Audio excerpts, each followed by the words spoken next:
Putem să punem muzică și de afară, lejer acum. Văd că bate destul de bine. Sau de ok. Azi o să punem acest tip de modul la BMW E60. E foarte bun modelul ăsta. Am pus aici două poze cu pașii, exact cum se face pas cu pas. Dacă vreți să puneți pauză să vi le copiați. Deci o să introducem modulul ăsta în spate la auxiliar. Trebuie să aveți auxiliar la mașină. Scoatem carcasa asta cu brichetele. Mufa asta din mijloc este auxiliarul. Scoatem auxiliarul. Și modelul ăsta Bluetooth are o mufă plug and play. Deci doar o introducem la mufa originală a mașinii și după aia o băgăm înapoi. Deci o să ne rămână valabil și auxiliarul. După aia scoatem plusul și minusul de la o brichetă, ori din stânga, ori din dreapta. Plusul este cu galben și verde, minusul este cu maro. Facem puțin loc ca să putem să ne legăm cu cablurile de la modul. Practic noi acum trebuie să alimentăm modulul Bluetooth. El este conectat, adică dă semnal la mașină, dar ne trebuie un plus și un minus ca să pornească. O să luăm frumos plusul, vedeți? Facem puțin mai mare loc ca să putem să-l legăm la cablul mașinii. Îl înfășurăm bine de cablu, deci fără lipituri, fără absolut nimic, îl înfășurăm foarte bine de cablu și după aia cu bandă izoler, foarte bine dacă îl prindem aici, nu o să avem deloc probleme. Știu persoane de 2-3 ani de zile care folosesc acest model Bluetooth în sistemul ăsta și nu au nicio problemă. Deci am pus și bandă izoler aici pe plus. La fel o să facem și la minus. Ăsta negru este minusul, care se conectează la cablul mașinii maro de la brichetă. Bun.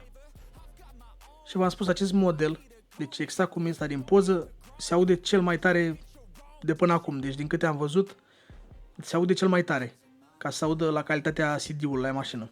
Acest tip de modul Bluetooth nu-l găsiți pe site-uri, îl găsiți pe forumul BMW E60 România, la un băiat Ionuț. Atât pot să vă spun. După ce totul este gata, am respectat manualul, putem să conectăm mufele și o să avem muzică la mașină. Asta e metoda cu care vine acest modul Bluetooth. Dar am observat că dacă oprim contactul la mașină, se oprește și modulul. Dacă nu vă deranjează, e ok, puteți să lăsați așa. Eu ce am făcut? M-am legat la o altă mufă care am găsit-o, care chiar dacă oprim motorul, încă mai are curent, în jur de 20 de minute încă mai are curent, după ce încuiem mașina, ca să pot să ascult muzică și cu motorul oprit. Aceasta este mufa, acolo m-am legat cu plusul, doar ca să am curent și după ce opresc motorul. Asta e opțional, dacă nu vă deranjează, legați exact cum scrie la manual. Și gata, acum căutăm la Bluetooth VHM, se numește 314, poate să numească și altfel. Ia să punem și o melodie. Și s-aude destul de ok.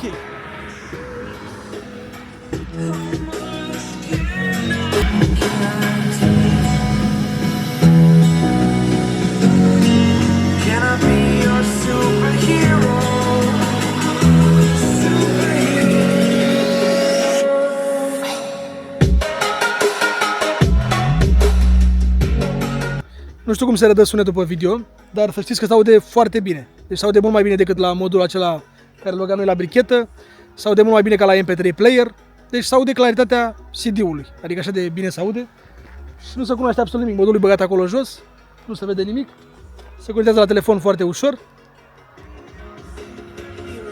deci se aude super ok. Mai punem o melodie acum. Se aude ok.